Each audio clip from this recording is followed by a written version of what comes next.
Welcome, everyone. We're starting a new series, Chassidus here, on a book by Resesei called Resesei Liela. This is going to be, we're going to go through God willing the Sefer there. And Resesei is a very unique Chassidic master. Resesei was a Litvak, meaning he was not a Chassid. He was considered the Gadol Ador, the leading sage after the Vilna Gaon. And as his life unfolded, he had to go through a situation. He did something called Heter Meir Rabbanim. He went from town to town, and what happened was that in every town he went to, he kind of made the rabbi look bad because he knew everything. He was an incredible genius, just knew everything. And the way the story went, there was he got into a town, Lublin, and the town Lublin, he walked into the synagogue as was his way. He saw everyone was learning different things. Many people learning different things. He said, "Can I speak?" They said yes, and he spoke, and he tied together everything that everyone said. Everyone was learning on the spot, and everyone was amazed. And they shared it with the Rebbe, the Chazon Lublin, and he said, "It's incredible what this rabbi said, but I have a question on him." Mishnah, whatever, and he asked the question. And when Rav Tzadok heard this, apparently he made himself a student of the Chazon Lublin, and he became a Hasidic rabbi, and then he became the Rebbe after a certain time. So Rav Tzadok is a very unique way of learning because it really combines the greatness of the Litvish world in terms of the approach and the Hasidic world. So it behooves us to really try to learn Rav Tzadok. It's a little bit of a harder Chassidus because his breath is so great that he'll just quote verses and Gemaras and Zohars all over the place.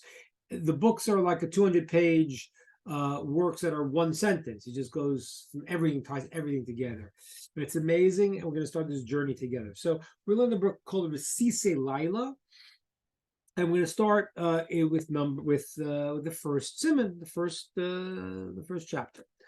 So Ha'adam says he quotes now a Gemara in Brachos that says a person in this world needs companionship, savta. And this is what he quotes the verse: "Is kol olam kulo lo nivra ela tzeves lazeh." He quotes the Gemara in Brachos that says that, talking about individual, a person who's very righteous, the whole world was made to accompany him.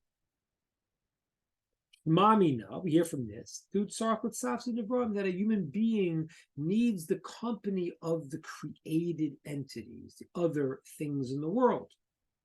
Let's see what this means. And the sages tell us in the Gemara in Eruvin, a guy who's walking the road and has no one to escort him, what should he do? He should learn Torah. This world is called walking in the way. Okay, and brings a verse. So this world's called walking in the way. And the Talmud says when you're walking in the way and you have no one to escort you, because escorting is very important when you're walking. We know that a person will be in danger if they walk without an escort. The Maharal explains this and says that what happens is that a person who is part of a group has a certain protection. Physically, we know if there's an animal that's walking alone as away from the herd, he's in danger. Spiritually, if you're part of the group, you have a certain protection. You're part of something greater. And therefore, the halacha is if somebody is going on the path, you need to walk him. You have to walk him the whole way, but you have to walk him at least 4 amos to 6 feet. And what that does is it creates a certain sense that this person is valuable, he's part of a greater whole. So the Talmud says if a person is walking the way and he has no one to walk him, he should learn Torah. What does that mean? He says because the Torah, he should learn Torah. Because the Torah is the blueprint of creation and all the created things inside of it. And therefore, if a person is learning Torah even if he's by himself, it turns out he has the companionship of everything in this world and the whole world itself. And therefore, this world is called B'Salecha Dehiluch Watzamatirda. This world is called going, walking. Why? Which means a tirda, a hassle. You're not in a place of rest in this world. You're in a place of continual movement. As he quotes the Gemara, B'Lech Lecha, when you're going, what is that? It's called a tirda the mitzvah. When you're going, the Talmud says that even when you're walking, you need to say the Shema, and the Gemara has a discussion. Because this moving, this is applied to when to that even when you are troubled and you're busy with a mitzvah. Okay, so this whole world, it says, is a tirda. And this world is all a certain work, hassle, difficulty. When a person dies, it's called in Talmud nach nafshe. His soul came to nach. It's resting. Because why? Because your whole life you have to work. Because a person was created to work. Therefore, as the Talmud says in the Yerushalmi, it says, Anam in Yoma lo kivanti. The rabbi said from this whole time he hasn't been kavana when he davens, because there's tirdas, there are hassles in the world, which the hassles are the opposite of having good intentions, and therefore the Gemara says, and therefore it's impossible to have full intention in this world, because you are by definition Torah. You're troubled in the movement you have to create in this world, and therefore Shabbos is called Me'elam Haba. It's the day of Menucha, when you stop the hassle and you experience Shabbos. And this world is the time of the work, the tirda, the hassle. And therefore, those who do the work now, in the future, will have a time of rest. That's the first piece of it. So let me try to explain it a little bit. So what happened here? We understood that a person in this world has a tirda, has the hassle of moving, creating, going. Shabbos is a day that you don't create, right? Oh, it's really hard to flip the light on. It's no big deal, but it's a creative act. And a Jew is obligated to, although the whole week he needs to create and fix the world, there's one day of the week where he has to experience the perfection of the world. And it's a very fine wavelength he needs to tune into to say, there's nothing I need to fix. I just have to realize that the world is in a state of perfection. And you have to look past the surface. That's why if a person doesn't keep Shabbos, they don't feel the perfection. If they're actually keeping Shabbos, they feel the perfection that is happening because they're tuning into it, and it's there on Shabbos, but it's only there if you're actually keeping the Shabbos. And then you're not creating, rather you are experiencing the menucha, the wholeness that comes from arriving at the place. That's why the Talmud says there are certain things that are compared to the world to come. One of those things, the Talmud says three things there, more in brachas. One of the things is the sun. Right? Everyone knows when you come and you lie in the sun, and you're on the beach and you're getting all ready, and then you're shaking out your blanket, and there's the sand all over the place. It goes in your eyes. It's a hassle. Once you get the blanket perfect and you lie down and you lie in the sun, there's a moment where everyone goes, ah. Why? Because it's a feeling that you've arrived. That's Shabbos. Shabbos is that feeling that we are there.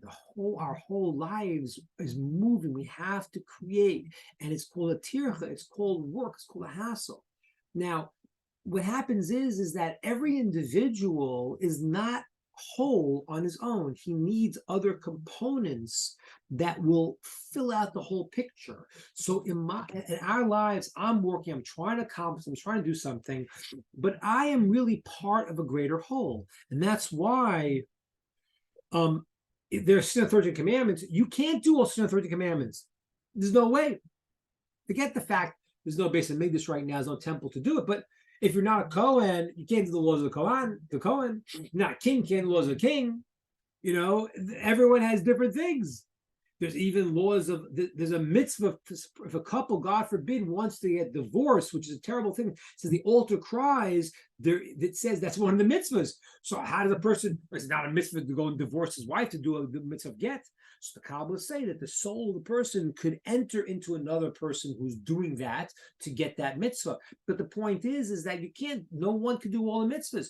So what happens? What happens is we have to combine with the other created entities. That's the mitzvah of loving your neighbor like yourself. If you become one with everyone, we're all one, and therefore we are fulfilling the grander mitzvah. And that's what Tzaddik started out, that the world was made, everyone needs Sata, everyone needs other creations in the world to accompany them on this path. We are in a time of work right now. We're not in the time of completion. And this time of work, I have a quality, you have a quality, we share qualities, even the great, great righteous people.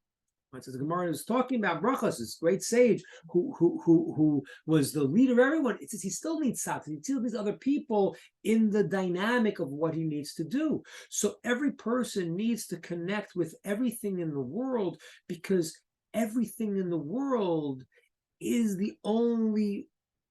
the right measure for what you need to do right now.